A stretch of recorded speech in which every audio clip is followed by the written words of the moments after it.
সুপ্রিয় দর্শক, নিটল টাটা মাই টিভি সংলাপে আপনাদেরকে স্বাগত জানাচ্ছি। আমি আবু জাফর সূর্য। প্রিয় দর্শক, গত এক সপ্তাহ ধরে দেশে একটি অস্বাভাবিক পরিস্থিতি ছিল এবং সেই পরিস্থিতি নিয়েই এদেশের জনগণ বেশ উদ্বিগ্ন। সবাই এই বিষয় নিয়ে শুনতে চায়, আমরাও আপনাদের সাথে সেই বিষয় নিয়ে কথা বলতে চাই।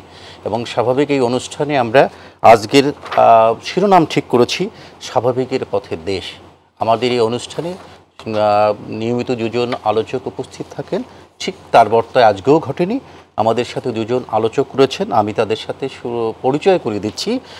আমার ডানে রয়েছেন মেজর জেনারেল অবসরপ্রাপ্ত মোহাম্মদ আলী শিকদার, নিরাপত্তা বিশ্লেষক ও রাজনৈতিক বিশ্লেষক, এবং আমার বাইরে রয়েছেন আমাদের গুরুজন সাংবাদিক, 21 পদকপ্রাপ্ত সাংবাদিক অজয় দাশগুপ্ত। দেশের সার্বিক পরিস্থিতি ক্রমেই স্বাভাবিক হয়ে আসছে। শিথিল কারফিউর মধ্যে রাজধানীতে অফিস আদালত একটা স্বল্প সময়ের জন্য চলেছে। কোনো অপ্রীতিকর ঘটনা আজকে সারাদিনে কোথাও ঘটেনি। আর সকাল 10টা থেকে বিকাল 5টা পর্যন্ত 7 ঘন্টা শিথিলের পরেও কারফিউ কিন্তু বহাল রয়েছে। আগামীকাল আবার সকাল 10টা থেকে বিকেল 5টা পর্যন্ত আজকের মতো করেই সেই কারফিউ শিথিল থাকবে এবং যথারীতি যতটুকু বোঝা যাচ্ছে আগামীকাল রাতও এরকম কারফিউর মধ্য দিয়ে নগরবাসীকে এবং দেশবাসীকে সময়টা অতিক্রম করতে হবে। প্রশ্ন হচ্ছে, বাংলাদেশে শ্বাসরুদ্ধকর এই পরিস্থিতির অবসান কিভাবে হতে পারে? আমি আসলে শুরু করতে চাই আমাদের সিনিয়র সাংবাদিক, যার এই বিষয়ে ধারণা রয়েছে, উনি দেখছেন, সংবাদ বিশ্লেষণ করেন, রাজনীতির বিশ্লেষণ করেন। আমার কাছে অজয়দা, আপনার কাছে প্রশ্ন হচ্ছে, স্বাভাবিকের পথে দেশ রয়েছে, কিন্তু এখানে কি কিছু ঘাটতি রয়েছে? যে ঘটনাটা ঘটবার কথা ছিল না, আওয়ামী লীগ প্রশাসনিকভাবে এটা মোকাবেলা করেছে, কিন্তু আওয়ামী লীগ তো একটি পুরাতন রাজনৈতিক দল, আওয়ামী লীগ এটা রাজনৈতিকভাবে মোকাবেলা করবার চেষ্টা করলো না কেন? আওয়ামী লীগের তো 23শে জুন 75 বছর পূর্ণ হয়েছে আর কি। এই 75 বছরে 25-26 বছর ক্ষমতায় ছিল। পাকিস্তান আমলে 2 বছর, 56 থেকে 58, 56-এর সেপ্টেম্বর থেকে 58-এর অক্টোবরের ফার্স্ট, 1 বছরে 2 বছর। আর তো বাংলাদেশে স্বাধীনতার পরে 3.5 বছর, আর পরবর্তী সময় 20 বছর। এর মধ্যে কিন্তু রাজনৈতিক টালমাটাল অবস্থা যেমন ছিল, প্রতিপক্ষ রাজপথে ছিল, হরতাল অবরোধ হয়েছে, আপনার এই স্বাধীনতার পরে বঙ্গবন্ধু ক্ষমতায় ছিল যখন, তখনও কিন্তু মৌলানা ভাসানী সাহেব হরতাল করেছেন, জাসদ করেছে। বিশেষ করে আমার মনে আছে 74-এর জানুয়ারিতে, এক ধরনের, যখন এই যে জানুয়ারি থেকে মার্চ এই সময়টা, হোম মিনিস্টারের বাড়িতে গিয়ে তো হামলা, ঘেরাও করেছে। 17ই মার্চ, 17ই মার্চ বঙ্গবন্ধুর জন্মদিন, কিন্তু ওখানে বেশ কয়েকজন মারা গিয়েছিল। তারপরে তো 96 ক্ষমতায় এসে আবার ধরেন বেশ কিছু তারপরে পরিস্থিতি হয়েছে, আপনার এই যে মোহাম্মদপুরে আপনার মনে থাকার কথা, পুলিশ মেরে ভেতরে নিয়ে গিয়েছিল, কিংবা এই নারী নীতি নিয়ে একটা পরিস্থিতির সৃষ্টি হয়েছিল, কিংবা বিশেষ করে যদি ধরেন 2012, 13, 14, 15 সালে তো একটানা 90 দিন হরতাল অবরোধ আওয়ামী লীগ। তারপরে তো 14-র ইলেকশন, 18-র ইলেকশন, 24-এর ইলেকশন। আওয়ামী লীগ কিন্তু কখনো আর্মি নামায়নি, কারফিউ জারি করেনি, রাজনৈতিক পরিস্থিতি সামাল দিতে আর কি। কিন্তু আমি তো কথাটা বলছি যে এখন তো সেইটা রাজনৈতিকভাবে যদি মোকাবেলা তাহলে তো এই যে আর্মি নামলো, সান্ধ্য আইন জারি হলো, এটা দরকার ছিল না। এখন আপনি যেটা বললেন যে স্বাভাবিকের পথে দেশ, সেটা আপাতভাবে স্বাভাবিক, কিন্তু প্রথমত আওয়ামী লীগকে ভাবতে হবে যে আমার 75 বছরের ইতিহাসে যা করিনি ক্ষমতায় থেকে, অর্থনীতি, সামাজিক, পররাষ্ট্রনীতি, বহু উন্নতি, অগ্রগতি, সাফল্যের পরেও কেন এই জায়গাটায় যেতে হলো। একটা এমন না তো যে ধরেন অতীতে আর্মি নামাইতে হয়নি, অতীতে কারফিউ দিতে হয়নি, এবারে করতে হয়েছে। এত বড় দল, সংগঠন, অন্তত ধরেন কত আওয়ামী লীগের যদি তারা বলে যে সদস্যের সংখ্যা 2 কোটি, আপনার অন্তত মানে 60-70 হাজার হলো জনপ্রতিনিধি আওয়ামী লীগে, আপনার নারী জনপ্রতিনিধি ইউনিয়ন পরিষদেই তো 50,000, না সরি 15,000, তারপরে উপজেলা ইত্যাদি কত জায়গায় এমপি আছে 350 জনের মধ্যে, হ্যাঁ 300 জনের বেশি, তাই তো? বা এইরকম একটা অবস্থায় কেন তাকে এই ধরনের পদক্ষেপ নিতে হলো, এটা অবশ্যই দলের ভেতরে এটা মূল্যায়ন দরকার। আত্মসমালোচনা, বঙ্গবন্ধু বারবার বলতেন 75-এ বিশেষ করে যে আত্মসমালোচনা চাই, আত্মশুদ্ধি চাই, আত্মবিশ্লেষণ চাই, এটা হলো একটা দিক। আরেকটা হচ্ছে যারা এই স্বাভাবিকের পথে, মানে কি একটা অস্বাভাবিক অবস্থার সৃষ্টি হয়েছিল বলেই তো সেই অস্বাভাবিক অবস্থা যারা তৈরি করেছিল তারা 14 বা 18 বা 24-এ নির্বাচনের মাধ্যমে ক্ষমতা দখলের পথে যায়নি, বা তাই না? কিন্তু এখন তো তারা একটা চেষ্টা করেছিল রাষ্ট্র ক্ষমতা দখলেরই এরকম একটু ধরে নেওয়া যায়। যুক্ত করে দিয়ে অজয় আপনাকে, তার আওয়ামী লীগ কি এর মধ্য দিয়ে যে বিএনপি গত নির্বাচন ঠেকাবার কথা বলছে, তার আগের নির্বাচন কোনো রকম তালমিল করে করেছে, তার আগেরটাও ঠেকাবার চেষ্টা পারেনি বলে আওয়ামী লীগ কি আত্মতুষ্টিতে ভুগেছে যে এই বিএনপি বা জামাত এরা আসলে কিছু করতে পারবে না, এরকম কিছু? না, সেটা হতে পারে, কিন্তু আবার মরিয়া চেষ্টাও হতে পারে। যে ছাত্ররা একটা জনপ্রিয় আন্দোলন ছিল, কোনো সন্দেহ নাই, মানে ছাত্ররা রাজপথে একটা কোটা ইস্যুতে নেমেছে, সেটা যথার্থ ইস্যুটা নাকি ভুল বোঝাবুঝির পরিণতি। দেন আমি একজন মুক্তিযোদ্ধা হিসেবে বলতে পারি, এই যে 5% মুক্তিযোদ্ধা কোটা, মুক্তিযোদ্ধা এবং তার সন্তানদের আর বীরঙ্গনাদের, তো মুক্তিযোদ্ধার আমার মানে 70 ঊর্ধ্ব মুক্তিযোদ্ধা যারা 2-4 জন মুক্তিযোদ্ধা তারা জাল সার্টিফিকেট ইত্যাদি করেছে, ভুয়া মুক্তিযোদ্ধা কিন্তু কখনো হয় না। মানে মুক্তিযোদ্ধা কখনো ভুয়া হতে পারে, পরিচয় হতে পারে। একজন লোক যে ওই একটা মিথ্যা তথ্য দিয়ে বা মানে নিজেকে মুক্তিযোদ্ধা প্রমাণ করার জন্য কাগজপত্র তৈরি করেছে, সে তো অপরাধ করেছে এবং তার কঠোর দণ্ড হওয়া উচিত। কারণ দেশের স্বাধীনতায় যারা 1,02,000 মানে মুক্তিযোদ্ধার তালিকাভুক্ত হচ্ছে 1,02,000, তার মধ্যে তো আমার ধারণা যে 1 লাখের কাছাকাছি এখন জীবিত নেই, আর 1,00,000 আছে আর কি। তাদের বয়স, আমি যখন বিভিন্ন এলাকায় যাই, মুক্তিযোদ্ধার সমাবেশ দেখি, নিজেও অংশ নেই, 70-72 বছরের নিচে কেউ নেই। তো তার সন্তানের তো চাকরির আবেদনের বয়স সীমা হচ্ছে কত, 30 বছর। হ্যাঁ, ও তার তো আবেদন করার কোনো প্রশ্নই, নিজের তো আবেদন করার প্রশ্নই আসে না, তার কারো সন্তানেরও তো এই বয়স থাকার কথা। এটা কি মুক্তিযোদ্ধাদের জন্য কি কোটা দরকার না রিওয়ার্ড দরকার? ব্যাপারটা তো কোটা আপনি একটা সময় করেছিল, সেটার তো পর্যালোচনা, ছাত্রদের জন্য আপনি ধন্যবাদ জানাইতে পারেন, কৃতজ্ঞতা জানাইতে পারেন যে বহু দিনের 50-52 বছরের একটি ইস্যুকে তারা সামনে এনেছে। 1, 2 হচ্ছে বাংলাদেশে বহু ইস্যুর 71-এর পরে বিভিন্ন সময় নিষ্পত্তি হয়েছে, বহু জটিল ইস্যু সামনে এনেছে। এইবারে কোটা ইস্যুর যেভাবে রাষ্ট্র, বিচার বিভাগ, বিভিন্ন রাজনৈতিক দল, ছাত্র সংগঠন সবাই একটা সম্মিলিত অপিনিয়নে মতে পৌঁছেছে, কিন্তু একটা প্রকৃত অর্থে কিন্তু একটা জাতীয় ঐকমত্য এটা হয়েছে, অতীতে কোনো ইস্যুতে দেখেন হয়নি।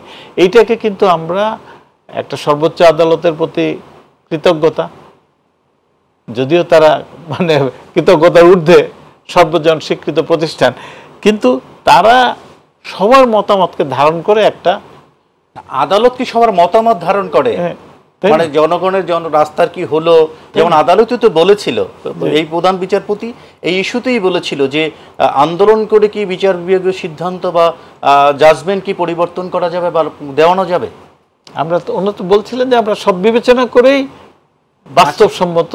আচ্ছা, আমি আপনার কাছে এই বিষয়টা না, আমি একটা পয়েন্টে শেষ করি, আমি যে এইটা কিন্তু আমরা অন্য যেসব গুরুত্বপূর্ণ জাতীয় ইস্যু এখন সামনে আছে কিংবা ভবিষ্যতে আসতে পারে, এইটা থেকে কিন্তু আমরা একটা শিক্ষা নিতে পারি যে আমরা পারি সর্বসম্মত সিদ্ধান্ত দেশের সার্বিক কল্যাণ মঙ্গলের স্বার্থে। ধন্যবাদ অজয়দা। আমি এতক্ষণ মোহাম্মদ আলী শিকদার ভাইকে অপেক্ষায় রেখেছি, তার কাছে যে জানবার বিষয় ছিল, আপনি তো এই বিষয়টা পর্যবেক্ষণ করেছেন নিশ্চয়ই দেশের সিনিয়র সিটিজেন হিসাবে। আসলে মেধা কোটা, তাহলে এই মেধা কোটার যে কথাটা হচ্ছে, এটা কি সাধারণ কোটা শব্দ হতে পারে না? এটা কি অন্যরা যারা যাদেরকে কোটায় দেবে, এটা কি অমেধাবী হবে? এই একটি বিষয় আপনার কাছে জানবার আগ্রহ রয়েছে। আর যে এই কোটাটা নির্ধারণ করতে গিয়ে যে সময়টা ক্ষেপণ হলো, এর কারণে যে অনেকগুলো প্রাণ ঝরে গেছে, যে ফরম্যাটে বলি, কিংবা রাষ্ট্রের যে ক্ষতি হলো বা জনমনে যে আতঙ্ক তৈরি হলো, যে ট্রমাটা, ক্ষত তৈরি হলো, এর দায়টা কে নেবে? প্রথম কথা হলো, আপনি বলছেন যে কোটা মেধা নাকি সাধারণ ইত্যাদি। দেখেন, মানে ওই 7% কি অমেধাবী কিনা, এটা যদি 90% যদি মেধাবী হয়। সাংবাদিক সাহেব, আপনি এই যে কোটায় যারা যখন চাকরি পেয়েছে বা এই যে ব্যবস্থাটি, সেটার যে ব্যাখ্যাটা কিন্তু আপনি দেখেছেন বিভিন্ন সময়। সেখানে বলা হয়েছে যে কোটা মানে এই নয় যে যারাই অ্যাপ্লিকেশন করবে তারাই তার থেকেই 30% আগে সরিয়ে দেওয়া হবে তাদের জন্য, এরকম বিষয়টি নয়। যারা অ্যাপ্লিকেশন করবে তারা রিটেন পরীক্ষা দিবে, প্রিলিমিনারি দিবে, মূল পরীক্ষা দিবে, ভাইবা দিবে, এই সব কিছুতে উত্তীর্ণ হওয়ার পরে তারপরে যারা উত্তীর্ণ হবে তারপরে তারা বিবেচিত হবে যে কোটায় তারা যেতে পারবে কি পারবে না। তো এতগুলো ধাপ পরীক্ষা উত্তীর্ণ হয়ে যায়, তারা কি মেধাবী নয়? তারাও তো মেধাবী। তো সুতরাং আপনার প্রশ্নটা কিন্তু যথার্থ যে আসলে এটা কি মেধাবী হওয়া উচিত না অন্য কোনো কিছু হওয়া উচিত। তো সেই জায়গাটা কিন্তু আমরা অনেক সময় হয় কি, এক একটা মানে ভাষা বা এক একটা স্লোগান উঠেই দেই, এবং মানুষ বাঙালি কিন্তু একটু হুজোগেও মাতে আর কি। তারা অনেক সময় আমরা দেখেছি যে বুঝে না বুঝে দৌড়তে থাকে একটা দিকে আর কি, এবং সেটা কিন্তু ঘটে। এবং আমার কাছে মনে হয়েছে যে এই যে ঘটনা ঘটে গেল, এর মধ্যে এই রকম বিষয়াদি আছে। আসলে মানুষ যারা করছেন, তো কিছু লোক তো উদ্দেশ্যমূলকভাবে সুসংগঠিত একটা কিছু করছে, বাট অনেক মানুষই কিন্তু না বুঝেও যার যার মতো সেই একটা অবস্থান নিয়েছে। সুতরাং সেই জায়গাটা দেখবেন। কিন্তু যদি সময় ক্ষেপণের কথা বলেন, তাহলে কিন্তু একটা গুরুত্বপূর্ণ বিষয় আসবে এখানে। সেটা হলো, ধরেন কি দেখলাম আমরা 2018 সালে তো কোটা সম্পূর্ণ বাতিল হয়ে গেছিল। তা একটা যে কোনো মানুষ কিন্তু রাষ্ট্র বা সরকারের সিদ্ধান্ত যদি ক্ষুব্ধ হয় আদালতে যেতে পারে। এই অধিকার কিন্তু একেবারে ইউনিভার্সাল, সারা বিশ্বে আছে যে আপনি আদালতে যেয়ে আপনি প্রতিকার চাইতে পারেন। সেটা আপনার দাবিটা সঠিক কি সঠিক না আদালত বিচার করে দিবেন।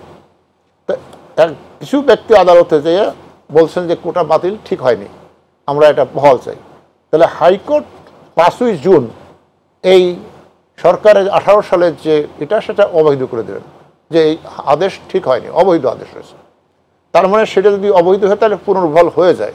কিন্তু আপনি যদি সরকারের তরফ থেকে দেখেন, সরকার কিন্তু সঙ্গে সঙ্গে আপিল করেছে, এবং আপিল করছে মানে অর্থাৎটা কি, অর্থাৎ সরকারের আপিল করার মিনিংটা হলো যে আমরা বাতিল করেছি, এই বাতিলই থাকবে, আমরা এই বাতিল চাই, সেজন্য তো আপিলটা করেছে। তো সেই আপিলের একটা হিয়ারিংয়ের ডেটও হলো 4 সপ্তাহ টাইম নিয়ে 7 আগস্টে। তো এখন আপনি বলবেন যে সময় ক্ষেপণ। তো সময় ক্ষেপণ এখন প্রত্যেক রাষ্ট্রের একটা কাঠামো আছে, একটা সিস্টেম আছে। সেখানে আপনি এরকম যদি হয় যে ঠিক আছে আমরা সংঘবদ্ধ, আমরা সংগঠিত হয়েছি, আমরা এখন যা বলছি। আমি আপনাকে যুক্ত করে দিচ্ছি, থামাচ্ছি এই কারণে যে আমি একটু প্রশ্ন যুক্ত করতে চাই মোহাম্মদ আলী সিকদার সাহেব। সেটা হচ্ছে যে যখন যে আদালতের তো শুনানির ডেট আরও পেছনে ছিল, সেটা যখন রাষ্ট্রপক্ষ এগিয়ে এনেছে অ্যাটর্নি জেনারেল কথা বলে, সেটা যখন আন্দোলনটা হচ্ছিল, তখন কি এই এগিয়ে আনবার ব্যাপারটা উদ্যোগ নেওয়া যেত না? আমি ওইটুকু যুক্ত না, আমি মনে করি এই যে এগিয়ে নিয়ে ইত্যাদি যেটা হয়েছে, এটা অত্যন্ত রং এক্সাম্পল সৃষ্টি হলো। ভবিষ্যতের জন্য এই খেসারত এই রাষ্ট্রকে দিতে হবে।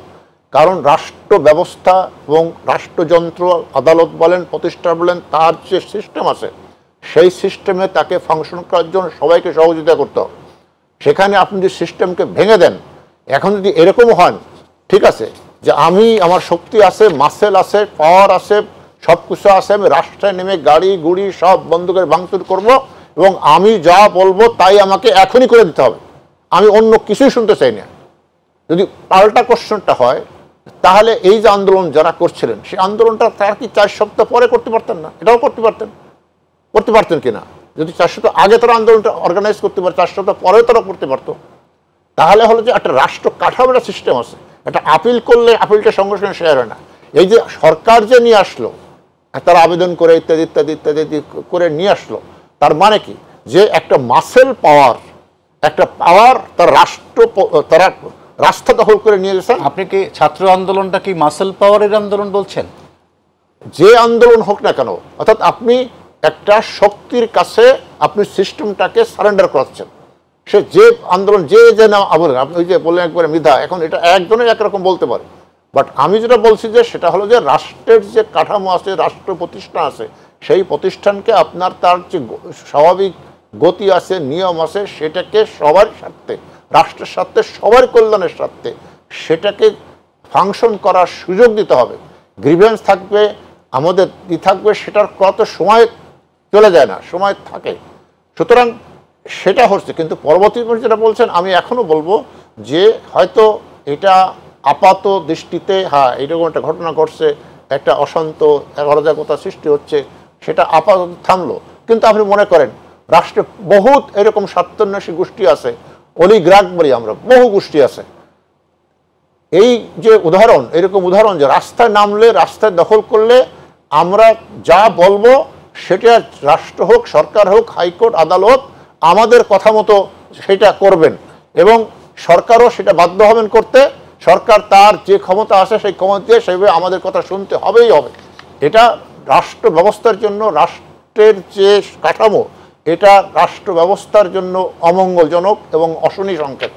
সবাইকে ধৈর্য ধারণ করা উচিত, সবাইকে আইনের পথে থাকা উচিত।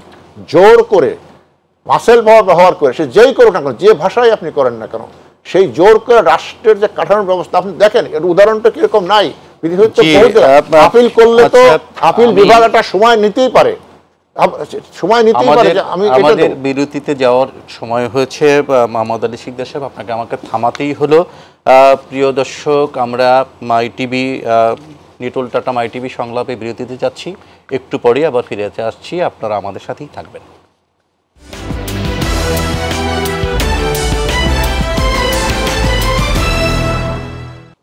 সুপ্রিয় দর্শক, আমরা আবারও ফিরে আসলাম আমাদের আলোচনায়। এতক্ষণ বিজ্ঞান বিরতিতে ছিলাম, আপনারা শুনছেন নিটোল টাটা মাই টিভি সংলাপ। আমাদের সাথে অতিথি হিসেবে আছেন মেজর জেনারেল অবসরপ্রাপ্ত মোহাম্মদ আলী সিকদার, এবং রয়েছেন বীর মুক্তিযোদ্ধা সিনিয়র সাংবাদিক অজয় দাশগুপ্ত। আমরা বিরতিতে যাবার আগে মোহাম্মদ আলী সিকদারের আলোচনা শুনছিলাম, এবং তিনি বলছিলেন গত কয়েকদিনের যে অস্বাভাবিক পরিস্থিতি, কোটা আন্দোলন নিয়ে যে সহিংস ঘটনা ঘটেছিল, সেই বিষয়গুলো নিয়েই উনি কথা বলেছেন। আমরা আসলে সেই কথা ধারাবাহিকতায় সাংবাদিক অজয় দাশগুপ্তর সাথে জানতে চাচ্ছি যে বাংলাদেশ আওয়ামী লীগের মতো একটি পোড় খাওয়া রাজনৈতিক দল, তাদের দীর্ঘদিন আন্দোলন সংগ্রাম করবার অভিজ্ঞতা রয়েছে, কিংবা আন্দোলন সংগ্রাম মোকাবেলা করবারও অভিজ্ঞতা রয়েছে, সেই দলটি কোটা আন্দোলনের যে আন্দোলন হচ্ছিল, ছাত্ররা যে আন্দোলন চালিয়ে যাচ্ছিল, এইটা কি পড়তে পারে নাই, নাকি বুঝতেই তারা ভুল করেছে যে এত ধরনের ঘটনা ঘটতে পারে?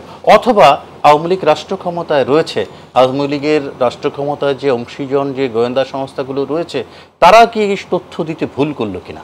না, আপনি অন্যভাবে দেখতে পারেন যে ছাত্ররা একটা জনপ্রিয় ইস্যু। আমাদের কোটা চাকরির দেখতে হবে যে চাকরির কোটা দেন। সরকারি চাকরি, বাংলাদেশে যত চাকরি আছে এখন, তার মধ্যে সরকারি চাকরি তো 10% হবে না, হবে কি? আপনার এই যে তৈরি পোশাক শিল্প এবং অন্যান্য শিল্প 1 কোটি শ্রমিক, 1 কোটি 20 লাখ বোধহয় বলা হয়, তো সবই বেসরকারি খাত। সরকারি খাতের কয়টা প্রতিষ্ঠান আছে এখন? আপনার ব্যাংকে এখন 17-18 লাখ কোটি টাকার ডিপোজিট, আমানত, তার তো 75%-এর বেশি হচ্ছে বেসরকারি খাতে। অর্থনীতি, কৃষি অর্থনীতি 3 কোটির বেশি কৃষিকাজে যুক্ত, সবই তো বেসরকারি খাতে। আপনার বড় বড় চাকরি 5-10 লাখ টাকা মাসে বেতন পায়, বহু প্রতিষ্ঠান গড়ে উঠছে না? হ্যাঁ, তাই না? লক্ষ টাকা বেতন পায় সরকারি কর্মচারীরা, তো কেউই সচিব হইলেও লক্ষ টাকা পায়, কম সংখ্যক সচিব হইলেও যে লক্ষ টাকা বেতন পায়। অন্য সুযোগ সুবিধা হয়তো কিছুটা পায়, কিন্তু ভালো ভালো চাকরি বেসরকারি খাতে। আপনার এই যে 50-60টা বা 100টা, এই যে 100টার বেশি বেসরকারি বিশ্ববিদ্যালয়, তাই না, তার ম্যানেজমেন্ট সবই তো বেসরকারি খাতে। কিন্তু ছাত্র আন্দোলনের নামে কিন্তু না, মূলটা হচ্ছে যে আমরা দেখি বাংলাদেশের তথ্য পরিসংখ্যান বলে যে লাখ লাখ শিক্ষিত তরুণ তরুণী তারা একেবারে কমপ্লিট বেকার হয়তো না, কিন্তু মেধা অনুযায়ী, যোগ্যতা অনুযায়ী, দক্ষতা অনুযায়ী কাজ পাচ্ছে না। বড় ক্ষোভের জায়গা কিন্তু এইটা। এবং আওয়ামী লীগের সরকার হোক বা অন্য কোনো সরকার ভবিষ্যতে আসুক, ভুল ত্রুটি বা ভালো কাজ যাই করুক, তার কিন্তু বহুদিন ধরেই এইটা একেবারে বাধ্যবাধকতা থাকবে যে কর্মসংস্থান, বেকারত্ব দূর করা এবং বিশেষভাবে হলো শিক্ষিত তরুণদের কর্মসংস্থান করা। সেই ক্ষোভটা কিন্তু এইবার এই যে যারা কোটা না, শুধু ধরেন ৩-৪ লাখ অ্যাপ্লাই করে, কোটা অজয় দা আপনাকে একটা বলতেই চাই এই কথাটা যে শিক্ষিত তরুণের ক্ষোভ থাকতে পারে, কিন্তু এই জন্যে কি তারা জেলখানা আক্রমণ করবে? সেই শিক্ষিত তরুণ শব্দটা শিক্ষিত যারা মেধাবী বলে নিজেদের দাবি করে যে আমরা মেধা কোটায় চাকরি চাই, তারা কি মেট্রো রেল আক্রমণ করবে? তারা কি বিটিভি আক্রমণ করবে? এটা আবার কি হয়, যেটা রাষ্ট্রকে, তাদের দাবিটা তো রাষ্ট্রের কাছে, তা রাষ্ট্রের সম্পদ যখন নষ্ট করে সেটা কেমন আন্দোলন হতে পারে? ৫ লাখ লোক যখন বিসিএস অফিসার হওয়ার জন্য আবেদন করে, তার মধ্যে সিলেক্ট হয়তো মাত্র ২,০০০। কেউ প্রিলিমিনারিতে বাদ পড়ে, কেউ রিটেনে বাদ পড়ে, কেউ ভাইবার পর্যায়ে এসে বাদ পড়ে। এই যে ৪,৯৮,০০০ বাদ পড়ছে, তারা প্রত্যেকেই কিন্তু একটা সাধারণ ধারণা হয়, মানুষ কিন্তু মানে একটা জীবনে যদি তার বিকল্প না থাকে, অর্থাৎ বিসিএস হলো না কিন্তু আর একটা চাকরি পেয়ে গেল সে, কিন্তু ওইটাও পাচ্ছে না, তো তখন কিন্তু তার মনে হয় যে আমি বোধহয় কোটার জন্যই পাচ্ছি না, একটা সান্ত্বনা পেতে চাই। এটা কিন্তু মানুষের একটা থাকে, সে যদি বিকল্প পেয়ে যেত, সেটা হলো একটা। আওয়ামী লীগকে কিন্তু এই যে একটা না ১৫ বছর ক্ষমতা, অর্থনীতিতে অনেক বড় বড় উন্নতি অগ্রগতি হয়েছে, কোনো সন্দেহ নাই। এই ছাত্রদের আন্দোলনটা যখন জনপ্রিয় রূপ নিয়েছে, সেটা হয়তো হতে পারে যে ক্ষমতাসীন দলের বা তার ছাত্র সংগঠন কিংবা অনেক জায়গা বিশ্ববিদ্যালয় বা কলেজের দায়িত্বে যারা আছে কিংবা এমপি যারা আছে, হ্যাঁ, এমপি তো দেখা যাবে যে ১ কোটি তাকে টিসিবি কার্ড বিতরণ করতে দিয়েছে, কিংবা এই যে বারবার লাখ লাখ লোককে এই নানান রকমের সুযোগ সুবিধা দিচ্ছে, সেইটা যদি প্রপারলি ডিস্ট্রিবিউট না হয়, তাইলে কিন্তু প্রশ্নটা হবে যে দেশটা ঠিকভাবে চলছে না। এটা হলো আওয়ামী লীগের জন্য শিক্ষণীয়। আর আপনি যে প্রশ্নটা বললেন যে হ্যাঁ, এইটাই তো, এইখানের যেই ছাত্ররা যারা আন্দোলন করেছে তাদেরও কিন্তু শিক্ষণীয় যে তারা হয়তো হাজারে হাজারে অনেক এলাকায় রাজপথে নেমেছে, কিন্তু সেই সুযোগে যে আরও মানে মতলববাজ ২০০ লোক নেমে গেছে, যারা ছাত্ররা বিটিভিতে হয়তো কিছু ঢিল মেরেছে, কিন্তু ছাত্ররা যখন সন্ধ্যার সময় চলে গেছে তখন এই মতলববাজরা বিটিভিতে ঢুকে আগুন দিয়েছে। মেট্রো রেল দুনিয়ার খুব কম দেশেই কিন্তু মেট্রো রেলে অনেক বেশি মাস, প্রকৃত অর্থে কিন্তু মাস ট্রান্সপোর্ট হচ্ছে, যেগুলো ক্ষতিগ্রস্ত করবে। এখন উত্তরার লোকেরা, মিরপুরের লোকেরা এখন টের পাচ্ছে যে মতলববাজ লোকদের, সন্ত্রাসী লোকদের পাল্লায় পড়লে পরে কি ক্ষতি হয়, তাই না? ৩ লাখ লোক প্রতিদিন, এখন তাদের সেই আবার 2 ঘন্টা 3 ঘন্টার জার্নিতে পড়তে হবে। আপনি কি এইটা কি মনে করেন যে এইটার সুরক্ষা দেওয়ার জন্য ওখানে যে লোকাল যে প্রশাসন ছিল কিংবা আইনশৃঙ্খলা বাহিনী যারা ছিল তারা কোনো না কোনোভাবে ব্যর্থ হয়েছে? না, গত মেট্রো তো চালু হয়েছে 1.5 বছর, তাই না? তার মধ্যে মাস 6 হলো আপনার মানে মতিঝিল থেকে উত্তরাই রুটটা চালু হয়েছে। এইটায় মানুষের এত স্বতঃস্ফূর্ত সমর্থন ছিল, কিংবা পদ্মা সেতু, কেউ ভাবতেই পারে না এই যে, এটা আপনি গোয়েন্দা ব্যর্থতা বলতে পারেন, এইটাও বলতে পারেন যে সরল বিশ্বাস এই যে মাসে দিনে হয়তো 60-70 হাজার মেট্রো রেলে চলবে ভাবছিল, এখানে 3 লাখ চলছে। আপনার পদ্মা সেতু দিয়ে দিনে 25,000 গাড়ি চলাচল করছে, যমুনায় বঙ্গবন্ধু সেতু দিয়ে 15-16 হাজার গাড়ি চলাচল করছে। এই সুবিধাটাকে কেউ নষ্ট করতে চাইবে, এইটা হয়তো সরল বিশ্বাস এই প্রশাসন বা আইন শৃঙ্খলা বাহিনী তারা ধরে নিয়েছে যে এইখানে কেউ হাত দিবে না, কারণ এটা হচ্ছে প্রত্যেকের। যেমন ইন্টারনেট, আপনি এখন আমরা গত এক সপ্তাহে বুঝলাম যে মানে এই বিজ্ঞাপনে বলে না, ইন্টারনেট ছাড়া কি আমাদের একদিনও এক মুহূর্তেও কি চলে। এখন আমরা টের পেলাম যে অনেকে দাড়িপাল্লা নিয়ে বসতো না যে বাংলাদেশ তথ্য প্রযুক্তিতে খুব বেশি আগায় নাই। না, এখন ইন্টারনেট তো একটা মৌলিক অধিকারের মধ্যে। এখন বুঝে গেছি আমরা, ভাত কাপড় যেমন মৌলিক অধিকারের ব্যাপার, চিকিৎসা যেমন মৌলিক অধিকারের বিষয়, শিক্ষা একবেলা ভাত না খেয়ে থাকতে পারি, ইন্টারনেট তো মৌলিক অধিকারের মধ্যে। একবেলা ভাত না খেয়ে বা কোনো কিছু না খেয়ে, এমনকি পানি না খেয়েও থাকতে পারি, কিন্তু 1 মিনিট ইন্টারনেট না থাকলে আমার চলে না। এই বাস্তবতা কিন্তু আপনার কাছে আবারও আসবে, আবারও ফিরবো।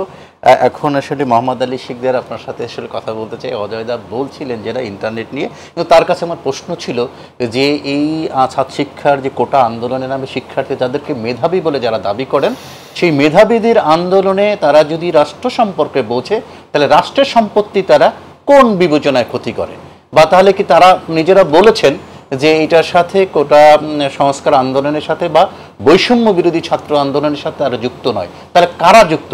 তাহলে তাদের তো তারা বিচার দাবি করলো না, কারণ সম্পদটা তো রাষ্ট্রের। অথবা এরপরে রাজনৈতিক দলগুলো, গতকালকে দেখেছি সংস্কার আন্দোলনের কয়েকজন সমন্বয়ক বলেছেন যে যারা রাজনৈতিক দলকে সরকার তার প্রশাসনিক ব্যর্থতার দায় অপরাপর রাজনৈতিক দলকে দিতে চেয়েছে, যেমন কোটা আন্দোলনের সমর্থন দিয়েছে, তাহলে অপরাপর রাজনৈতিক দলগুলো যারা কোটা আন্দোলনের সমর্থন করেছে, তারা এই যে জ্বালাও পোড়াও কিংবা এই রাষ্ট্রের সম্পদ নষ্ট করা, মেট্রো রেলে আগুন দাও কিংবা জেলখানা থেকে কি বলা জঙ্গি আসামিদেরকে রিলিজ করে দেওয়া, অস্ত্র লুট করা, এটার জন্য কি নিন্দা জানালো না? এই বিষয়টা আপনার কি বিষয় মনে হচ্ছে? সেই জন্যই কিন্তু এই বহুদিন ধরে অনেক প্রশ্নের কিন্তু আমরা উত্তর খুঁজে পাচ্ছি না। অনেক রকম প্রশ্নের যদি উত্তর খুঁজে না পাওয়া যায়, তখন বহু রকম সন্দেহের সৃষ্টি হয়। সুতরাং সেই জায়গা থেকে আমি বলবো যে আমাদের ছাত্রদের আমরা মেধাবী বলি এবং আমাদের ছেলেমেয়েরা মেধাবী বলেই আমরা ধারণা করি, এবং তাদের উজ্জ্বল ভবিষ্যতের জন্যই কিন্তু আমরা দেশটা স্বাধীন করেছি। সুতরাং তাদের কাছ থেকে কিন্তু আমরা সত্যিকার অর্থে মেধার পরিচয়টা, এই দেশের ক্রাইসিসে মেধার পরিচয়টা প্রত্যাশা করেছিলাম। তারা কতটুকু দিতে পেরেছে সেটি তারা মূল্যায়ন যদি করেন, তাহলে তারা বুঝতে পারবেন। ধরেন বাংলাদেশের যে রাজনৈতিক যে প্রেক্ষাপট, যে লিগেসি রয়েছে, সেখানে তো আমরা দেখেছি যে কিভাবে সহিংসতা, হত্যা, খুন, স্বঘোষিত খুনিদের রক্ষা করা, জাতীয় পতাকা পোড়ানো, শহীদ মিনার ভেঙে দেওয়া, পুলিশের উপর আক্রমণ ইত্যাদি ঘটনা ঘটেছে। তো সুতরাং এটা তো স্পষ্ট বোঝা যায় যে রাষ্ট্রের ভিতরে যে কোনো পক্ষ রয়েছে, বহু পক্ষ রয়েছে, তারা, আপনি বললেন রাজনীতি, তারা আসলে রাজনীতি না, রাজনীতি একটা মহান ব্রত।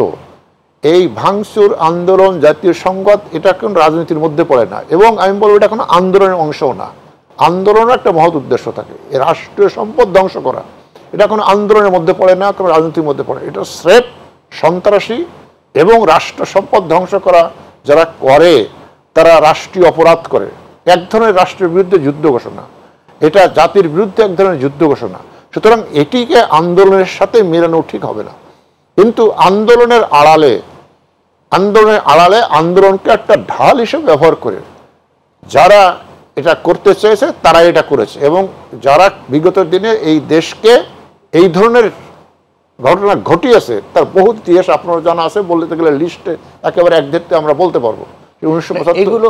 সুতরাং এই জানা আমি আমার মেধাবী, তো সেই জায়গাগুলো আমাদের প্রত্যাশা ছিল আমাদের মেধাবী ছাত্ররা সেটা বুঝবেন, এবং তাদের এই আন্দোলনের সুযোগ নিয়ে এই যে বাংলাদেশের যে একটা অপশক্তি রয়েছে, বিগত দিনে যারা এই রাষ্ট্রের বিরুদ্ধে এক ধরনের জ্বালাও পোড়াও সন্ত্রাসী, রাষ্ট্রের বিরুদ্ধে যুদ্ধ ঘোষণার মতো কাজ করেছে, পুলিশের উপর আক্রমণ করেছে, পুলিশকে হত্যা করেছে, রাষ্ট্রীয় সম্পদ ধ্বংস করেছে, তাদের এটি সজাগ যদি থাকতেন তাহলে হয়তো এই যে অপশক্তি, আমি মনে করি প্রকৃত ছাত্র যারা, প্রকৃতিপক্ষে ছাত্র এই দেশে, তাদের প্রতি তাদের দরদ আছে। সুতরাং তারা সরাসরি এই কাজ করেছে, সেটা আমার কাছে অন্তত চিন্তা করতেও আমি পারি না।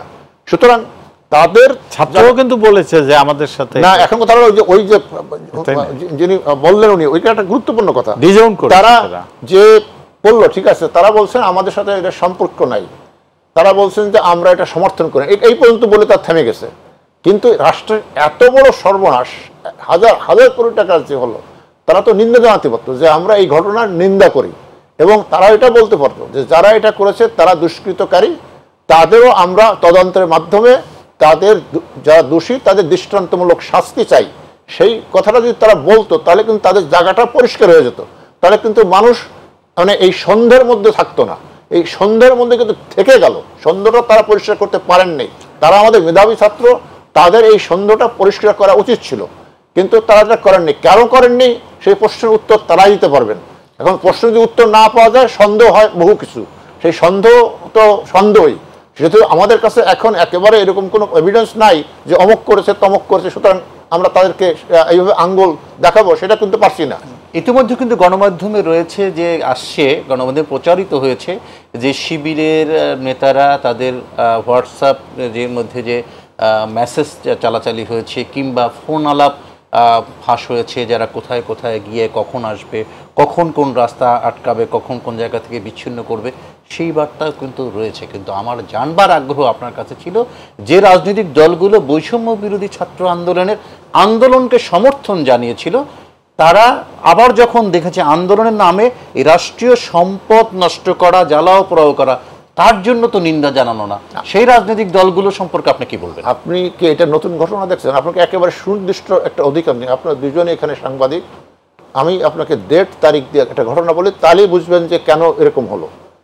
আপনাদের 2013 সালের 28 ফেব্রুয়ারির কথা মনে আছে? 28 ফেব্রুয়ারি 2013 সালে বিশেষ ট্রাইব্যুনাল থেকে কি সাইদি, মাওলানা সাইদ, তার ফাঁসির রায় ঘোষিত হলো। তার সঙ্গে সঙ্গে সারা দেশে শিবির জামাত তারা জ্বালাও পোড়াও শুরু করে দিল, তাণ্ডব শুরু করে দিল। তাণ্ডব শুরু করে দেওয়া তারা গাইবান্ধায়, আপনি নোট করে রাখতে পারেন, দেখবেন ওই রিওয়াইন্ড করে বা সংবাদপত্র খুলে, গাইবান্ধায় তারা এক পুলিশ, এটা হঠাৎ করে শুরু করছে, পুলিশরাও সব জায়গায় খবর পায়নি যে এরকম তাণ্ডব শুরু হয়ে গেছে। তারা ঘুমাতেছিল, রেস্ট করতেছিল, সেই ঘুমান্ত পুলিশ বাড়িতে আগুন দিয়ে 4 জন পুলিশকে ওখানে হত্যা করা হয়। তারপরে আপনার দেশের বিভিন্ন জায়গায় জাতীয় পতাকা পোড়ানো হয়, শহীদ মিনার ভেঙে দেওয়া হয়। তারপরে পুলিশের অবশ্য কোনো কোনো জায়গায় পুলিশ গুলি ছুড়েছে, সেখানে শিবিরের 2-3 জন কর্মী বগুড়া শাহজাহানপুরে ক্যান্টনমেন্টের গেটে না, সেটা নিহত হয়েছে। তারপর আমরা কি দেখলাম, আপনি বললে অন্য অন্য দলের কথা যেটা বলছেন, তো আমরা কি দেখলাম, পরের দিন ছিল 1 মার্চ 2013 সালের 1 মার্চ। 1 মার্চ তখন বিএনপির চেয়ারপারসন এবং খালেদা জিয়া সিঙ্গাপুরের ওই 28 তারিখে চিকিৎসার জন্য ছিলেন। উনি চলে আসলেন রাত্রেবেলা, রাত 28 তারিখে এসে 1 তারিখে উনি সংবাদ সম্মেলন বা ওনার দলের হুকুম দিলেন যে পুলিশ গুলি করে পাখির মতো সব মানুষ মেরে ফেলছে, অতএব আমাদের বিএনপি দলের নেতা কর্মী ছাত্র যা আসো সবাই এই আন্দোলন, অর্থাৎ তাদের নামে আন্দোলন, এই জামাত শিবির যে আন্দোলন করছে এর সাথে যোগ দাও। তারপরে কি হলো সেই ঘটনা বলে শেষ করি। আপনার নিশ্চয়ই মনে আছে ওই ঘটনায় চাঁপাইনবাবগঞ্জে একটা বিদ্যুৎ কেন্দ্র আগুন দিয়ে পুড়িয়ে দেওয়া হয়েছিল এবং একজন ইঞ্জিনিয়ারকে জীবন্ত অবস্থায় ওখানে পুড়িয়ে মারা হয়েছিল। সে বের হওয়ার চেষ্টা করছিল, তাকে বের হওয়ার চেষ্টা করতে দেওয়া হয়নি। সুতরাং এই উদাহরণগুলো রয়েছে। সুতরাং এই উদাহরণগুলো যখন আমাদের সামনে থাকে তখন কিন্তু আমাদের সন্দেহটা, এখন আমি বারবার বলছি যে এই ঘটনা তারা এইবার ঘটিয়েছে তার সুনির্দিষ্ট তথ্য আমাদের কাছে নাই, কিন্তু আপনি যে বললেন যে কারা করতে পারে, কি করতে পারে, তাদের এই রাজনৈতিক দলকে আপনি কি বলবেন, তারা নিন্দা জানালো না, এই ঘটনা তো আমাদের সামনে ঘটেছে, দেখেছি আমরা। সুতরাং সেই রাজনৈতিক দল সম্পর্কে আমাদের কি মন্তব্য করব? সেই রাজনৈতিক দল সম্পর্কে দেশের মানুষ জানে, দেখে আসছে। সুতরাং তার কাছে আমরা অন্য কোনো মন্তব্য প্রত্যাশা করি না। জনাব মোহাম্মদ আলী শিকদার, আমার কথাটা কিন্তু ওইখানটা আরেকটু যুক্ত করি, সেটা হচ্ছে যে সব ঘটনাগুলো তো যা আপনি বলছিলেন আমি ভিন্ন মত করছি না, নিশ্চয়ই দর্শকও ভিন্ন মত করবে না, কিন্তু ঘটনাগুলো তো স্বাভাবিক ঘটনা নয়। এই স্বাভাবিক ঘটনায় তো কোনো ধরনের দৃষ্টান্তমূলক কি বিচার রাষ্ট্র করতে পেরেছে? আমি এই প্রশ্ন এরপরেই আপনার কাছে আসবো, কিন্তু তারপরে বিরতির পরে আপনার সাথে এই বিষয়টা নিয়ে কথা শুনবো। আমি যাচ্ছি অজয়দা আপনার কাছে, যে 2001 সালের ঘটনা আপনার নিশ্চয়ই মনে আছে, যখন জোট সরকার রাষ্ট্র ক্ষমতায় আসলো তখন আপনার নিজের যে এলাকা, সেই এলাকা সহ বাংলাদেশে যে অনেক ঘটনা ঘটলো নানা দেশে, এবং এর জন্য বিচার বিভাগ তদন্ত কমিটি আওয়ামী লীগ ক্ষমতায় আসবার পরে 2008-9 সালে করলো, এবং সে তদন্ত কমিটি কিন্তু একটা রিপোর্টও দিল, এবং বিএনপি এবং জামাতের প্রায় 25 জন এমপি মন্ত্রী যারা ওই ঘটনার সাথে যুক্ত রয়েছিল তার কি বিচার হয়েছে? এরপরে আবার 2013-14 সালে যে লাগাতার আগুন সন্ত্রাস বা পেট্রোল বোমার যে ব্যবস্থা করেছে তা চিহ্নিত রাজনৈতিক দল এবং ধরা পড়েছে, তার কয়টা বিচার হয়েছে? আর এই বিচার না হওয়ার কারণে কি এই ঘটনাগুলো ঘটছে না? এটাকে আপনি কি মনে করেন? এটা খুবই গুরুত্বপূর্ণ প্রশ্ন আর কি। আপনার এবারে আঘাতটা কোথায় হয়েছে, আমি আগেরটার পরে আসছি। আপনার গত 10-15 বছরে আমাদের যেসব উন্নয়ন কোনোদিনও কেউ ভাবে নাই যে খাদ্যে স্বয়ংসম্পূর্ণতা অর্জন করবে, মানে সব ঘরে বিদ্যুৎ যাবে। এখন আমরা বুঝি 10 মিনিট বা 1 ঘন্টা বিদ্যুৎ না থাকলে কি মানে আমাদের একেবারে গরমে হাঁসফাঁস করার মতো অবস্থায় তো হয়ে যায় শীতকালেও। এই এখন কিন্তু বুঝি আমরা যে বিদ্যুৎ না থাকা মানে কি, ইন্টারনেট না থাকা মানে কি, আপনার যানবাহন এই যে কীরকম আজকে একদিন কারফিউ বেশি সময়ের জন্য শিথিল, মানে যানজট হয়ে গেল সারা দেশে।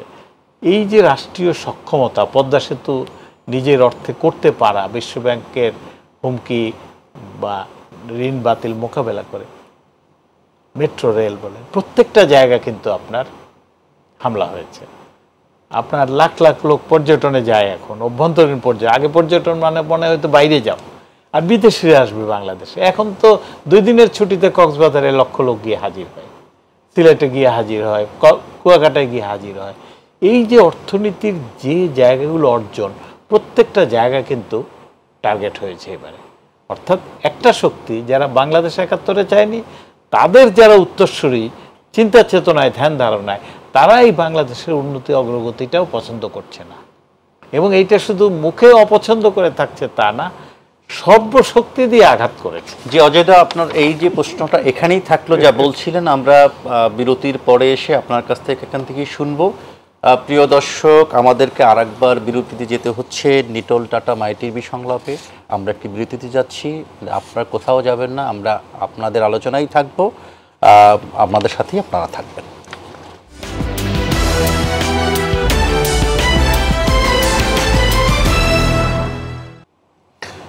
সুপ্রিয় দর্শক, আবারও স্বাগত জানাচ্ছি নিটোল টাটা মাই টিভি সংলাপে। আমরা আলোচনা শুনছিলাম, আমাদের সাথে রয়েছেন মেজর জেনারেল মোহাম্মদ আলী শিকদার এবং সিনিয়র সাংবাদিক অজয় দাশগুপ্ত। স্বাভাবিকের পথে দেশে আলোচনায় ছিলাম। বিরতিতে যাবার আগে আমরা কথা শুনছিলাম সাংবাদিক অজয় দাশগুপ্ত। আমি তার সাথে একটু যুক্ত করে দিয়ে পরে আমি মোহাম্মদ আলী শিকদারের সাথে কথা বলছিলাম যাব। আমি বলছিলাম আপনার সাথে যে অনেকগুলো ঘটনা ঘটবার পরেই, এই সরকার আসার পরে অনেক গুপ্ত সন্ত্রাস হচ্ছে, পেট্রোল বোমার হামলা হয়েছে, রাষ্ট্রীয় সম্পদ এই রয়েছে। এখন এই অবস্থায় সরকার দেশে কারফিউ জারি করেছে, সেনা টহল রয়েছে, বিজিবির টহল রয়েছে, এবং আজকে সারা দিনে নির্ধারিত সময়ে আপনার কারফিউ শিথিল ছিল, স্বাভাবিকের পথে দেশ ছিল। কিন্তু ওই যে কথাটা বললাম যে যে ঘটনাগুলো ঘটছে তার যদি স্বাভাবিক বিচার কার্যক্রম হতো তাহলে হয়তো বা হতো না, সেটার বিষয় জানতে চাচ্ছি। আর স্বাভাবিকের পথে দেশ, এই সম্ভাবনাটা কতটুকু, কিংবা একদম স্বাভাবিক জীবনযাপন হতে কতদিন লাগতে পারে আপনার কাছে কি মনে হচ্ছে? একটা তো স্বাভাবিক, ধরেন আপনার অফিস কারখানা চালু হয়ে গেছে আমার ধারণা যে রোববার থেকে। এক শিক্ষা প্রতিষ্ঠান, এটা তো একটা বড় সিদ্ধান্ত, মানে স্কুল পর্যন্ত বন্ধ, স্কুল প্রাথমিক বিদ্যালয় পর্যন্ত বন্ধ। কাজে এই জায়গাটা তো ছাত্র সমাজ আন্দোলন করেছে। এটা হয় যে 69 আন্দোলন এরকমই তো ব্যাপক ছিল, কিন্তু ছাত্র কম ছিল। তো আবার এমন না যে খুললেই পরের দিন ওরকম একটা অবস্থা হয়ে যাবে, কিন্তু ছাত্ররা যারা আন্দোলন করেছে তাদেরও কতগুলো বাস্তব উপলব্ধি করতে হবে। এবং তারা যখন বলছে, আন্দোলনের যারা নেতৃত্ব দিয়েছে, ধরেন তারা বলছে যে আমরা 56 জন, তারা কিন্তু এক্সপোজ করে নাই নিজেদেরকে, তাই তো, যে তারা নেটওয়ার্কিং করে নেতৃত্ব দিচ্ছে। কিন্তু আপনার একটা দেশে তখন কিন্তু আপনাকে নেটওয়ার্কিং না, আপনাকে প্রকাশ্য সবার সামনে এসেই আপনার পরিচয়, আইডেন্টিফিকেশন, আপনার নিজের পরিচিতি তুলে ধরেই কিন্তু কাজটা করা উচিত। আরেকটা হচ্ছে তারা যখন বলছে যে সহিংসতার দায় এই আপনার কি বলে বৈষম্য বিরোধী ছাত্র আন্দোলনের নিবে না, তাইলে যারা করেছে তার মধ্যে আজকালকার তথ্য প্রযুক্তির যুগে তো খুব সহজেই চিহ্নিত করা যায় যে পরিকল্পিত একটা ছাত্র পুলিশের দিকে ঢিল মারলো। আন্দোলনের সময় বহু হয়েছে, আমরাও ছাত্র আন্দোলন 69 করেছি বা পরে দেখেছি। কিন্তু ছাত্ররা তো বলছে এটা প্রতিরোধ আন্দোলন। হ্যাঁ, প্রতিরোধ আন্দোলন কাকে প্রতিরোধ করবেন? আপনি আপনার নিজের বই পুরাই দিবেন, আপনার নিজের ক্লাসরুমের এই যে তথ্য প্রযুক্তি চালু হয়েছে, জুমে ক্লাস করছেন, টেলিফোন সুবিধা ব্যবহার করছেন, ইন্টারনেট ব্যবহার করছেন, সেইটাকে বিনষ্ট করে দিবেন? তাহলে আপনি যে আন্দোলনটা এমন কি করছেন তথ্য প্রযুক্তি ব্যবহার করে, সেটাও তো করতে পারবেন না যদি তথ্য প্রযুক্তির উপর হামলা হয়। কাজেই এই ধরনের রাষ্ট্রীয় সম্পদ সে তো প্রত্যেকের, ব্যক্তির না। তো শেখ হাসিনা সাহস করে ঝুঁকি নিয়ে পদ্মা সেতু করেছেন, কিন্তু পদ্মা সেতু তো উনি ওনার বাড়ি নিয়ে যাওয়ার মতো বিষয় না, তাই না? কাজে এই কাজগুলো যারা করেছে অবশ্যই তার বিচার হওয়া উচিত। এবং এই ধরনের ইন্টেনশনাল যারা, আপনি একটা উত্তেজনায় মিছিলে পড়ে পুলিশকে 10-20টা ঢিল মারলেন বা একটা মানে গাড়ি ভাঙচুর করলেন, সেটা এক জিনিস, কিন্তু একেবারেই পরিকল্পিত আইন শৃঙ্খলা বাহিনী আর্মির উপরে আঘাত, এটা কিন্তু সাধারণত যে কোনো দেশেই খুব মানে অন্য মানে একেবারে রাষ্ট্রীয় সার্বভৌমত্বের উপরে আঘাত হিসেবে নেওয়া হয়। এবং এইবারে আর্মি দেখেন, কারফিউ হলো, আর্মি নেমেছে, আর্মির যে আচরণ আমরা বিভিন্ন সময় অতীতে দেখেছি, জিয়াউর রহমানের সময়, এরশাদের সময়, বা পাকিস্তান আমলে আমি দেখেছি 69-এ, বা আইয়ুব খানের আর্মি দেখেছি, তাদের আচরণ আর এইবারে কারফিউর মধ্যে কিন্তু আর্মি যানবাহন প্রচুর চলছে, রাস্তায় ছেলে মেয়েরা ক্রিকেট খেলতেছে, ফুটবল খেলতেছে। এইবারে আর্মি তো মানে সিভিল প্রশাসনকে সহযোগিতা করবার জন্য আপনার এমনকি আমি আগের আর্মি তো এইটা ছিল না, যে মহিলা তার এই 6-7 মাসের বাচ্চাকে এই তার গাড়িতে নিয়ে ঠেলে প্যারাম্বুলেটরে করে রাস্তায় এই কারফিউর মধ্যে কিন্তু রাস্তা দিয়ে চলাচল করছেন। একটা নিরাপত্তার পরিবেশ এসেছে। এই পরিবেশটা যাতে ভবিষ্যতে কেউ আবার নষ্ট করতে না পারে, বিঘ্নিত করতে না পারে, আবার এই যে স্বাভাবিকের পথে এটাকে উল্টোমুখী করতে না পারে, সেটার জন্য কিন্তু আইন শৃঙ্খলা বাহিনী, সরকার, প্রশাসন শুধু না, সব রাজনৈতিক দল, সামাজিক সংগঠন মিলে যা যা কিছু করা দরকার, বিচারিক প্রক্রিয়া, আইন শৃঙ্খলার প্রশাসনিক ব্যবস্থা, কাউকে ব্যক্তিগত হয়রানি, ভিক্টিমাইজ এইভাবে না করে যা কিছু এই স্বাভাবিকতা যাতে আবার অস্বাভাবিকতায় না যায়, সেটা অবশ্যই করা দরকার। আপনার কাছ থেকে একটু শুনলাম, আমরা আসলে এরপরে আপনার কাছে আসব। আমরা মেজর জেনারেল অবসরপ্রাপ্ত মোহাম্মদ আলী শিকদারের কাছে জানি যে অজয়দা যে বলতেছিল, কিন্তু আপনার সাথে সেটার সাথে আমি একটু যুক্ত করতে চাই যে আজকে স্বরাষ্ট্রমন্ত্রী বলেছেন যে সর্বশক্তি দিয়ে চিহ্নিত করব এবং যারা এই সন্ত্রাসের সাথে যুক্ত ছিল এবং এক পা সরে দাঁড়াবো না। এখন যে স্বাভাবিকের পথে রয়েছে, যেটা যাচ্ছি, যে গত 2-3 দিনের যে অবস্থা রয়েছে তাতে খুব স্বাভাবিক অবস্থায় রয়েছে, 2-3 দিনের মধ্যে এমন কোনো ঘটনা ঘটেনি। কিন্তু স্বরাষ্ট্রমন্ত্রী যে কথাটা বলেছে সেটার সাথে আগামীর পরিস্থিতি কি আরও কোনো অবনতি হতে পারে? বা ওই গোষ্ঠী যারা এই সন্ত্রাসগুলো করছিল, জ্বালাপোলাও করছিল, তারা কি আবার জেগে উঠতে পারে? দেখেন, এই যে সন্ত্রাস এবং এই যে রাষ্ট্র সম্পদ যারা ধ্বংস করেছে, এটা কিন্তু সুপরিকল্পিতভাবে করেছে, তাদের বিশাল প্রস্তুতি নিয়ে করেছে। তাহলে এই পরিকল্পনা রাষ্ট্র ধরতে পারলো না, চিন্তা করেছে, তারা নেটওয়ার্কিং করতে হয়েছে, এখানে অর্থের লেনদেন হয়েছে, এখানে মানুষকে জড়ো করতে হচ্ছে, এখানে এক একটা এলাকায় একজনকে নেতৃত্ব দিতে হয়েছে, সেই নেতৃত্ব নিয়ে একজন দল গেছে। সুতরাং এটা অত্যন্ত সুপরিকল্পিতভাবে করা হয়েছে এবং সেই করা হয়েছে। আর তারা অশিলা বা অবলম্বনটা হিসাবে ছাত্রদের এই আন্দোলনটাকে অশিলা হিসাবে ব্যবহার করছে, অর্থাৎ তার আড়ালে, যে কথাটা আমরা শুরুতেই বলছিলাম। সুতরাং সেই জায়গা থেকে আপনি দেখেন যে ঘটনা ঘটেছে, আমরা 71 সালের পরে বাংলাদেশে এরকম ঘটনা দেখিনি, এরকম রাষ্ট্রীয় সম্পদ ধ্বংস কিন্তু দেখিনি আমরা। বিচ্ছিন্ন না হলেও এরকম ঘটনা কিন্তু এত বড় ব্যাপক আকারে বাংলাদেশ টেলিভিশনে বোধহয় এই 53 বছরের কোনো আক্রমণ আমার মনে নাই, আমি দেখিনি। মেট্রো রেলের মতো জায়গা, যেখানে সমস্ত মানুষ দল মত নির্বিশেষে, আপনি যারা উঠছেন জানেন, সবাই কিন্তু প্রশংসা করে যে আমাদের এত সুবিধা হয়েছে, এত ভালো হয়েছে, এখানে এত লক্ষ লক্ষ মানুষ চলাচল করছে। সবাইকে আওয়ামী লীগের লোক? আওয়ামী লীগের লোক তো না, ডেফিনেটলি তারাও কিন্তু বলে যে হচ্ছে। সুতরাং এই সমস্ত জায়গায় এই যে পদ্মা সেতু আমাদের গর্বের বিষয়, জাতীয় গর্ব, সারা বিশ্বে কিন্তু পদ্মা সেতুর বিষয়ে বিরাট ফিসার প্রতিবেদন ছাপা হয়েছে। তো সেই জায়গায় যারা আঘাত করে, তাতে বোঝা যায় যে এটা স্বাধীনতার সার্বভৌমত্বের উপর আঘাত, এবং ওই শক্তিটাই যে 71-এ আমরা যেরকম দেখেছিলাম, তারাই অত্যন্ত সুপরিকল্পিতভাবে এটা করেছে। সুতরাং আপনি যেটা বলছিলেন ওনাকে, যে স্বাভাবিক অবস্থা ফেরত আসছে, আমরা প্রত্যাশা করি আর্মি আসছে, একটা স্বাভাবিক হয়তো ফেরত আসবে বলে আমরা আশা করছি, একটা সময় আসবে। কিন্তু একটা সময় আবার স্বাভাবিক হয়ে যাবে হয়তো সবকিছু।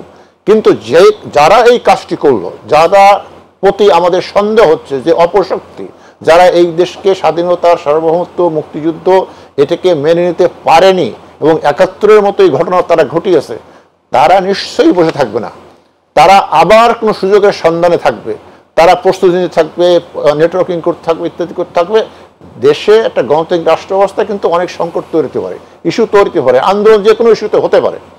সুতরাং আবার কিন্তু তারা যে এটা করবে না এটি বিশ্বাস করার কোনো কারণ নেই। সুতরাং তারাও সুযোগের সন্ধানে থাকবে, এটা করার চেষ্টা করবে।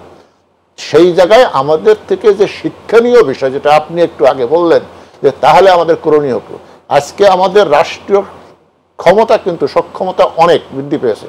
আমাদের যে নিরাপত্তা সংস্থা আছে, তাদের জনবল বলেন, তাদের আর্থিক ক্যাপাসিটি বলেন, তাদের টেকনোলজি বলেন, তাদের ডিজিটাল ক্যাপাবিলিটি বলেন, এই প্রযুক্তিগত যত সব কিন্তু তাদের আছে।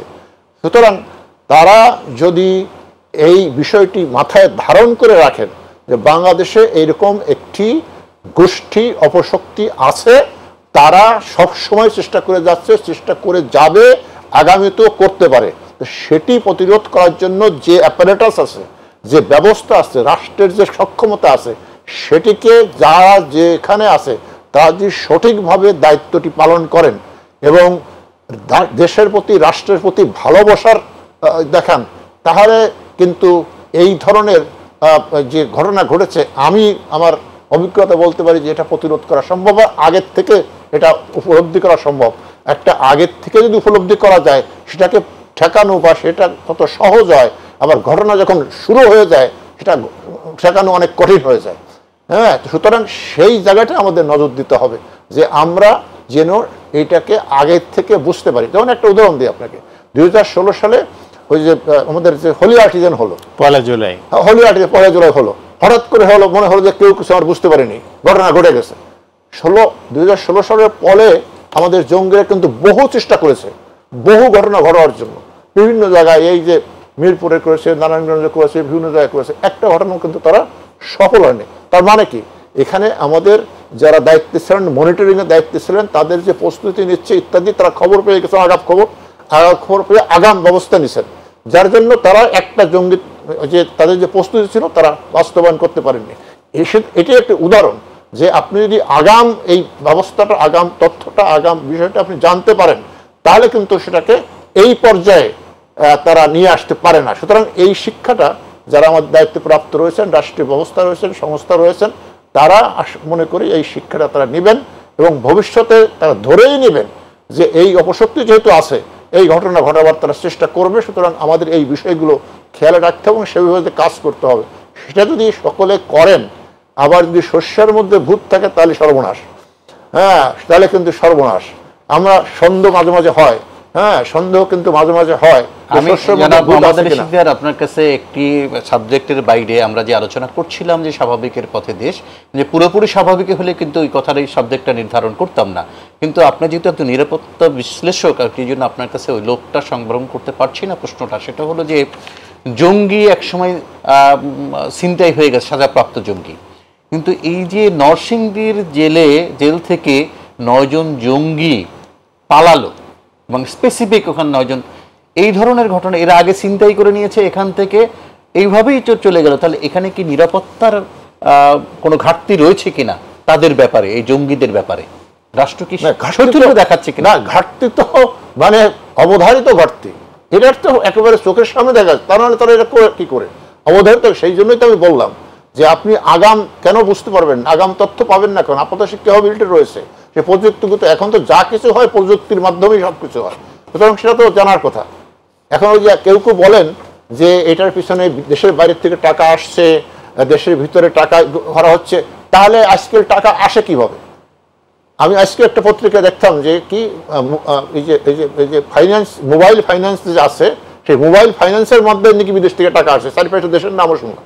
তাহলে যদি এসে থাকে, তাহলে এইটা তো আমাদের ধরার মতো বা এটা মনিটর করতে আমাদের ক্যাপাসিটি রয়েছে, তাহলে আমরা ধরলাম না কেন যে টাকা কোত্থেকে আসছে, অবৈধভাবে টাকা আসছে, কারা পাঠাচ্ছে, কেন পাঠাচ্ছে, সেটা আমরা কেন ধরলাম না? সেই জন্য ওই কথাটি আমি শুধু উঠালাম, যেহেতু আপনার সময় নেই, যে শস্যের মধ্যে যদি ভূত না থাকে তাহলে কিন্তু আমরা এর থেকে পরিত্রাণ পর যথেষ্ট রকম ক্যাপাসিটি আমাদের রাষ্ট্রীয় ব্যবস্থার রয়েছে, কিন্তু শস্যের মধ্যে ভূত থাকলে সমস্যা হবে।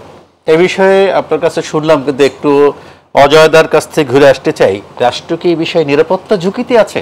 না, বাংলাদেশের রাষ্ট্র তো মানে লাখ লাখ মানুষ প্রাণী দিয়ে, মানে জঙ্গির 23 লাখ বিষয়, মানুষ। জঙ্গির বিষয়ে কিন্তু বলি যে যারা এই রাষ্ট্রের অস্তিত্ব বিপন্ন করতে চায়, এরকম একটা দেশ কিন্তু ঘুরে দাঁড়াতে পারে।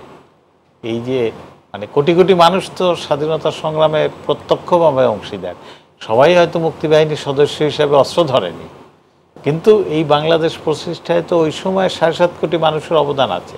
এই যে জায়গাটা অগ্রগতি হয়েছে, শেখ হাসিনা ক্ষমতায় আসার আগে মানে বহু পণ্ডিতজন ভাবে নাই যে বাংলাদেশ খাদ্যে স্বয়ংসম্পূর্ণ হয়ে যাবে। আরও 10 রকমের কৃষি, গবাদি পশু, মাছ মাংস, সবজিতে এরকম একটা এটা ঠিক আছে, কিন্তু নিরাপত্তা ঝুঁকিতে আছে কিনা? এই দেশটা কিন্তু নিরাপত্তা ঝুঁকিতে পড়তে পারে না। এই দেশের জনগণই হচ্ছে নিরাপত্তার সবচেয়ে বড় গ্যারান্টি। অজয়দা, আমি আপনাকে মুখ থেকে কথা নিয়েই বলতেছি যে এই যে ঘটনাটা নিরাপত্তা ঝুঁকিতে যদি নাই বলি, তাহলে যে ছাত্র বৈষম্য বিরোধী ছাত্র আন্দোলনের মধ্য দিয়ে গণমাধ্যমে যে পরিমাণ কথা বলা হয়েছে, দিয়ে 100 বা 150-র মতো করে মানুষের তাজা প্রাণ ঝরে গেল, তার দায় কে নিবে?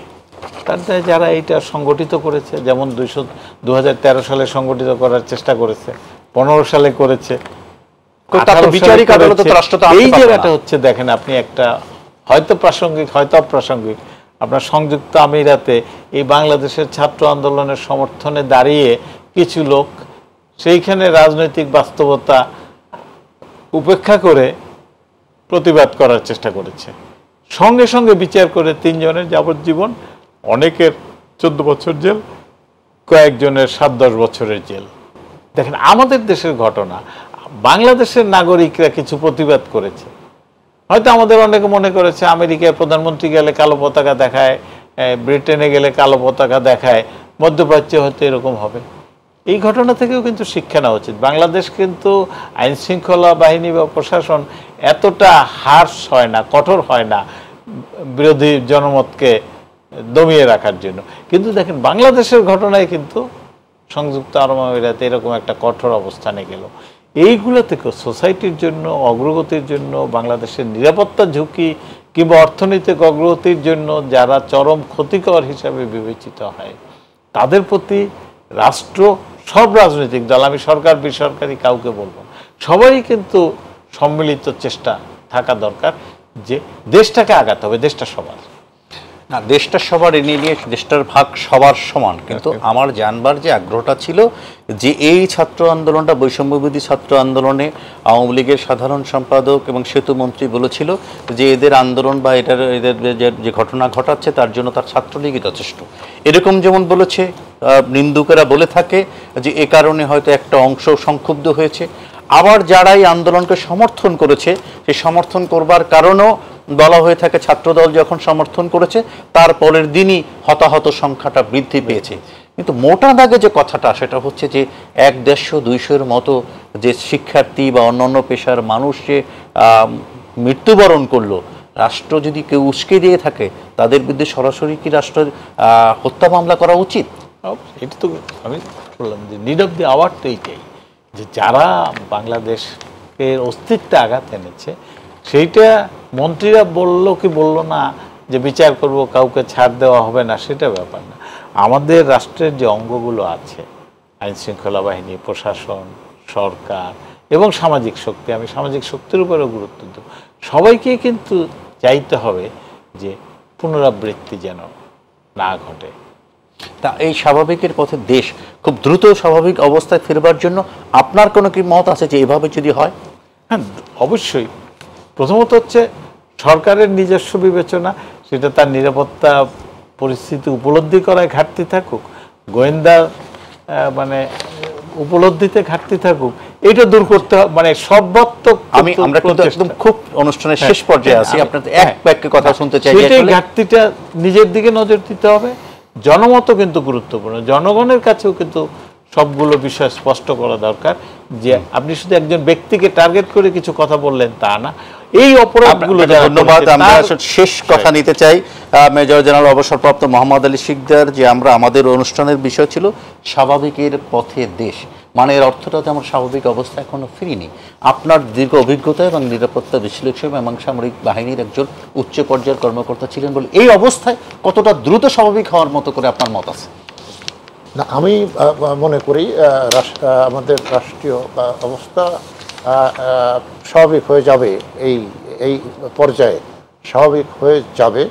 কিন্তু যে বিষয়টি গুরুত্বপূর্ণ, যে অপরাধ যারা করে, এটা তো রাষ্ট্রের বিরুদ্ধে অপরাধ হয়েছে, রাষ্ট্রের সম্পদ, সেই অপরাধের যদি শাস্তি হয় তাহলে অপরাধ কমে যায়, আর যদি অপরাধের শাস্তি না হয় তাহলে অপরাধ বৃদ্ধি পায়।